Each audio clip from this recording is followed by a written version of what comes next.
طبی ماہرین نے خدشہ ظاہر کیا ہے کہ پاکستان میں بلڈ شوگر کی وجہ سے رواں سال 3 لاکھ سے زائد افراد اپنی ٹانگوں سے محروم ہو سکتے ہیں۔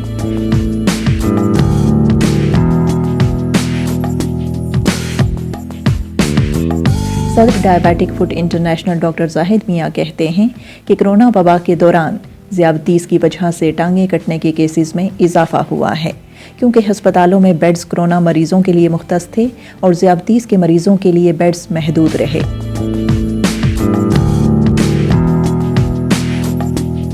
پاکستان میں ذیابیطس کے مریضوں کی تعداد 3 کروڑ 30 لاکھ کے قریب ہے۔ 20% مریض ٹانگیں کٹنے کی وجہ سے معذور ہو جاتے ہیں۔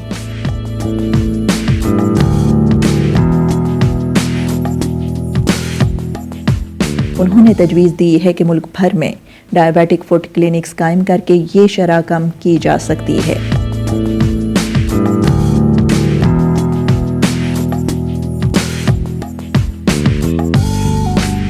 ڈاکٹر زاہد نے کہا کہ 3000 ڈائبیٹک فٹ کلینکس قائم کیے جا رہے ہیں۔ انہوں نے مریضوں کو ہدایت کی کہ وہ اپنی شوگر لیول کو کنٹرول کریں اور اپنی ٹانگیں کٹنے سے بچائیں۔